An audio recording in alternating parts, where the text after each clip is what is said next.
Assalamualaikum warahmatullahi wabarakatuh. Perkenalkan, nama saya Zura Jeniar Alfisanti dengan NIM 1061999. Di sini, saya dari Prodi S1 Kedokteran Gigi Institut Ilmu Kesehatan Baktiwiyata. Saya akan menjelaskan tentang reaksi hipersensitivitas. Apa sih reaksi hipersensitivitas itu? Hipersensitivitas adalah reaksi berlebihan yang tidak diinginkan karena terlalu sensitifnya respon imun yang biasanya merusak, menghasilkan ketidaknyamanan, dan juga terkadang berakibat fatal yang dihasilkan oleh sistem imun. Hipersensitivitas sendiri itu dibagi menjadi 4 tipe. Apa aja itu? Ayo kita bahas. Hipersensitivitas tipe 1. Reaksi yang muncul segera setelah alergen masuk dalam tubuh. Disebut juga reaksi alergi, reaksi anafilaksis, dan immediate hypersensitivity.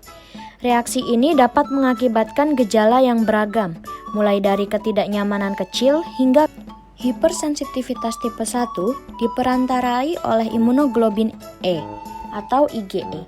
Komponen seluler utama pada reaksi ini adalah sel mas atau basofil. Reaksi ini diperkuat dan dipengaruhi oleh trombosit, neutrofil, dan eosinofil.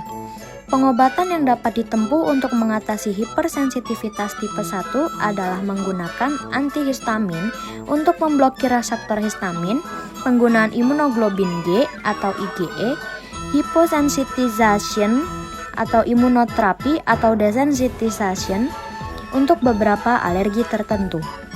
Hipersensitivitas tipe 2 terjadi karena dibentuk antibodi jenis imunoglobin G atau imunoglobin M terhadap antigen yang merupakan bagian sel pejamu pada permukaan sel dan matriks ekstraseluler. Kerusakan akan terbatas atau spesifik pada sel atau jaringan yang secara langsung berhubungan dengan antigen tersebut. Beberapa tipe dari hipersensitivitas tipe 2 adalah yang A, pemphigus, yaitu IgG bereaksi dengan senyawa intraseluler di antara sel epidermal.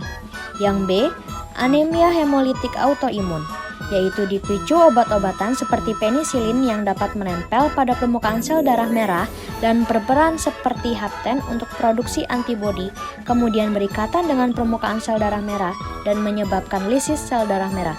Yang C, yaitu sindrom Gotts-Pastur, yaitu IgG bereaksi dengan membran permukaan glomerulus sehingga menyebabkan kerusakan ginjal. Hipersensitivitas tipe 3 merupakan hipersensitivitas kompleks imun. Hal ini disebabkan adanya pengendapan kompleks antigen antibodi yang kecil dan terlarut di dalam jaringan.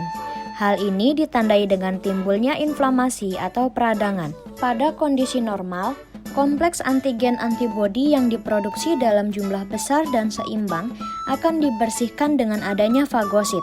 Namun, kadang-kadang kehadiran bakteri, virus, lingkungan, atau antigen yang persisten akan membuat tubuh secara otomatis memproduksi antibodi terhadap senyawa asing tersebut sehingga terjadi pengendapan kompleks antigen antibodi secara terus-menerus. Hal ini juga terjadi pada penderita penyakit autoimun.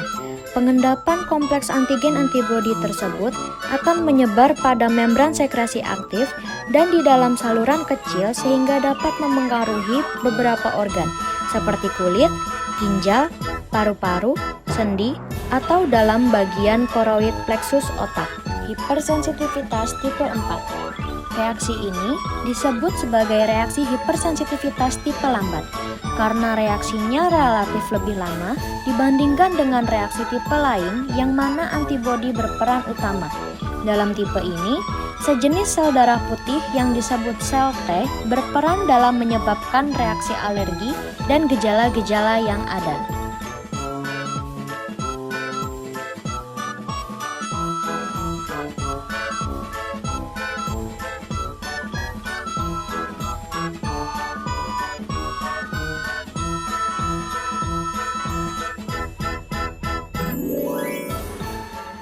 Sekian dari saya, kurang lebihnya mohon maaf dan semoga ilmu yang tadi saya paparkan dapat menambah ilmu pengetahuan kalian.